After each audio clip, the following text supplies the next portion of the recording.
Hi friends, welcome back to my channel. ಇವತ್ತು ನಾನು chicken curry ಮಾಡ್ತಾ ಇದ್ದೀನಿ. ತುಂಬಾ ಟೇಸ್ಟಿಯಾಗಿರುತ್ತೆ. ಹೇಗೆ ಪ್ರಿಪೇರ್ ಮಾಡೋದಂತ ನೋಡುವ.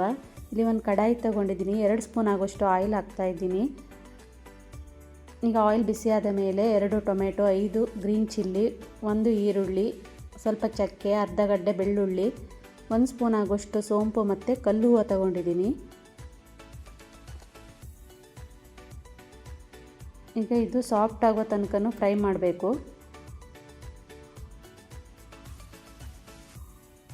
ಈಗ ಇದು ಸಾಫ್ಟ್ ಆಗಿದೆ.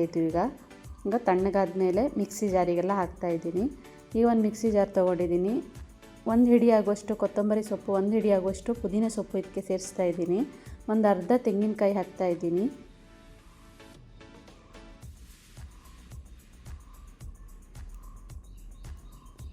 ಈಗ ಫ್ರೈ ಮಾಡಿರುವಂಥ ಮಸಾಲ ಇದಕ್ಕೆ ಸೇರಿಸ್ತಾ ಇದ್ದೀನಿ.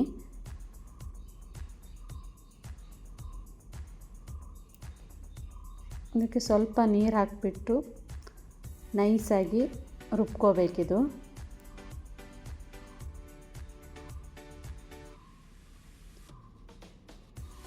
ಈಗ ಇದು ರುಬ್ಕೊಂಡಾಗಿದೆ.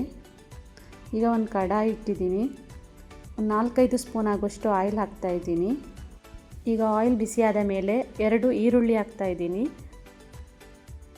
ಇದು ಕೆಂಪಗಾಗುವ ತನಕ ಸ್ವಲ್ಪ ಫ್ರೈ ಮಾಡ್ಕೋಬೇಕಿದು.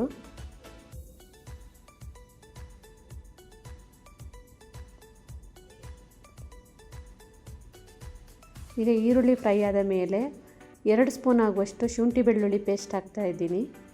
ಇದು ಹಸಿ ವಾಸನೆ ಹೋಗುವ ತನಕ ಫ್ರೈ ಮಾಡಬೇಕು.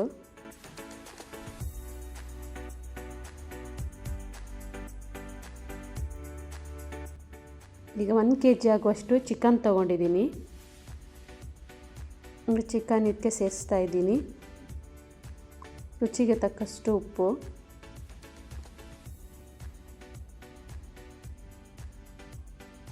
ಈಗ 1 ನಿಮಿಷ ಚಿಕನ್ ಸಾಫ್ಟ್ ಆಗುವ ತನಕ ಬೇಯಿಸಬೇಕಿದು. ಈಗ 1 ನಿಮಿಷ ನಾನು ಇದನ್ನು ಮುಚ್ಚಿಡ್ತಾ ಇದ್ದೀನಿ.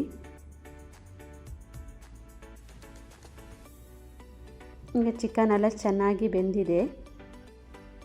ಈಗ ಚಿಕನ್ ಮಸಾಲ ಇದಕ್ಕೆ ಸೇರಿಸ್ತಾ ಇದ್ದೀನಿ. ಚಿಕನ್ ಮಸಾಲ ಪೌಡರ್ 4 ಸ್ಪೂನ್ ಆಗುವಷ್ಟು ತೊಗೊಂಡಿದ್ದೀನಿ. ಧನಿಯಾ ಪೌಡರ್ 2 ಸ್ಪೂನು, ಜೀರಿಗೆ ಅರ್ಧ spoon, Kashmiri chilli powder 1 spoon, ಅರ್ಧ ಸ್ಪೂನ್ ಆಗುವಷ್ಟು ಚಿಲ್ಲಿ ಪೌಡರ್, ಸ್ವಲ್ಪ ಖಾರ ಇರುತ್ತೆ ಇದು, ಅರ್ಧ ಸ್ಪೂನ್ ಆಗುವಷ್ಟು ಅರಶಿನ, ಅರ್ಧ ಸ್ಪೂನ್ ಆಗುವಷ್ಟು ಜೀರಿಗೆ ತೊಗೊಂಡಿದ್ದೀನಿ. ಎಲ್ಲ ಹಾಕಿಬಿಟ್ಟು ಒಂದು ಸಲ ಮಿಕ್ಸ್ ಮಾಡ್ಕೋಬೇಕು. ಈಗ ಇದಕ್ಕೆ ಅರ್ಧ ನಿಂಬೆಹಣ್ಣಿನ ರಸ ಸೇರಿಸ್ತಾ ಇದ್ದೀನಿ. ಈಗ ರುಬ್ಬಿರುವಂಥ ಮಸಾಲ ಇದಕ್ಕೆ ಸೇರಿಸ್ಬೇಕು.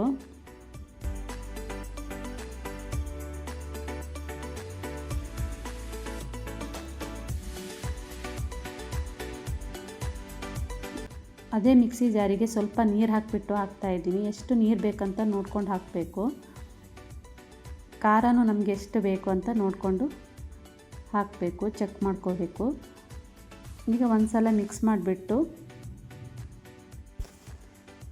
ಇದು 4-5 ನಿಮಿಷ ಕುದಿಬೇಕಿದು. ಈಗ ಒಂದು ಸಲ ಕುದಿ ಬಂದ ಮೇಲೆ ಈಗ ನಾನು ಮುಚ್ಚಿಡ್ತಾ ಇದ್ದೀನಿ.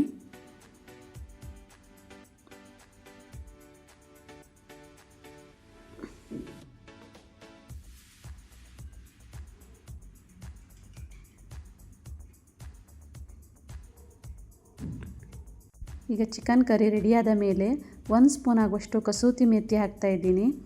ಈಗ 1 ಕುದಿ ಬಂದರೆ ಸಾಕಿದು, ಪರ್ಫೆಕ್ಟಾಗಿ ರೆಡಿಯಾಗುತ್ತೆ ಇದು.